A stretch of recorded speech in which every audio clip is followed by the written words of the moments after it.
If you plan on going into Avengers Endgame completely spoiler-free, well, best of luck to you. But if you really just can't wait for your next Endgame fix, these leaks and spoilers should tide you over until April. Sometimes it isn't what a Marvel actor says that gives the game away, but where they say it. In August 2018, fans noticed that a certain behind-the-scenes interview with Robert Downey Jr. seemed to take place on the set of Shuri's lab in Wakanda. Taking this at face value, it would seem to imply that Tony Stark is going to Wakanda, and could meet the young Wakandan genius herself. The second Endgame trailer revealed what we all knew was going to happen. Tony Stark makes it back to Earth. Once home, it looks like he and Shuri could combine their considerable brain power and scientific know-how to give the Avengers a chance to put things right. Unfortunately, Marvel threw a curveball during the Endgame trailer by having Shuri's face flash up on one of Bruce Banner's monitors, implying that she was lost during the decimation. This is despite Angela Bassett, who plays Queen Ramonda, having already confirmed to Screen Rant that she and Shuri both survived. Obviously, Thanos will return in Endgame, but will he really be the lead villain? Long before Avengers 4 had even been given a title, tie-in merch for the movie seemed to drop a potentially huge spoiler for the story. The packaging, which showed Thor and Rocket Raccoon kitted out with brand new matching costumes, included a short synopsis that seemingly confirmed a new villain would come to the fore in Endgame. It read, "The Asgardian Thor wields the mighty Stormbreaker in his battle against new foes. Rocket teams up with a new crew to guard the galaxy from an even greater threat." Oh, what the hell? I don't got that long a lifespan anyway. But who or what could this greater threat be?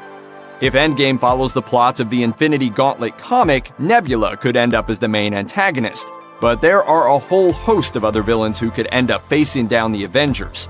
Of course, it's entirely possible that Thanos is the primary villain for Endgame after all, and that this greater threat is a terrifying new plan that he's putting into action. Who knows? In October 2018, The Wrap exclusively revealed that 13 Reasons Why star Katherine Langford had joined the cast of the upcoming Avengers sequel in a mystery role, and various other media outlets quickly backed the story up. The Hollywood Reporter later confirmed, Langford has filmed scenes for the currently untitled Avengers 4.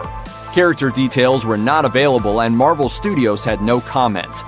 Movie web sources claim that Langford had already finished up all of her filming for the movie, suggesting that she was brought on board in a relatively minor role and did what she needed to do during the September 2018 reshoots. So Langford's part probably won't be a big one, but if it was little more than glorified extra work, then Marvel wouldn't have gone to the trouble of hiring an in-demand star.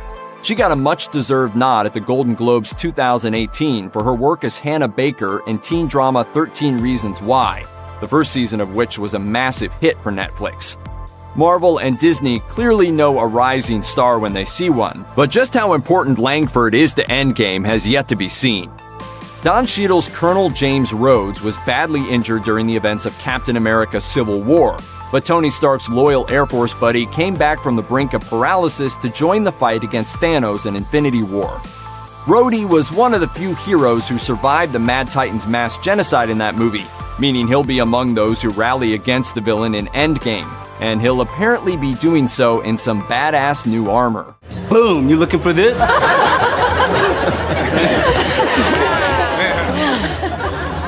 Toy-related leaks have been coming thick and fast as Endgame's release draws ever closer, and while the Russo brothers have insisted that the vast majority of these toys are not reflective of the movie's actual plot, the sibling directors have been known to tell little white lies in order to throw fans off the scent. Images of what appear to be official Endgame Lego sets are now online, and there's every reason to believe they're the real deal. One set that is already being sold in the UK is titled War Machine Buster. As the name suggests, it's a Hulkbuster-style version of Rhodey's War Machine armor. This isn't official confirmation that we'll see Rhodey in new pimped-out armor during Endgame, but the fact that the set also includes War Machine and Ant-Man minifigures suggests we might indeed, since the two characters are shown suiting up side by side in Endgame's Super Bowl TV spot. Despite starring in 2011's Thor and its 2013 follow-up Thor: The Dark World, Natalie Portman's Jane Foster was nowhere to be seen in the trilogy's wildly successful threequel, Thor: Ragnarok. Sorry to hear that Jane dumped you.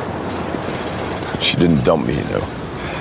I dumped her. It's a mutual dumping. Portman is said to have fallen out of love with Marvel Studios during the course of the much-maligned The Dark World, displeased that future Wonder Woman director Patty Jenkins was let go from the project. But Marvel has changed since then, and so has Portman's stance on the franchise. When she spoke to Screen Rant in early 2018, the Oscar winner revealed that she was actually open to reprising the role in future movies, though she hadn't heard anything from Marvel at that time. It seems the Russo brothers got this message loud and clear, because when they were asked about Foster's status post-decimation by the Huffington Post a few months later, they refused to comment because it was a potential spoiler, implying that the studio may still have plans for the character going forward.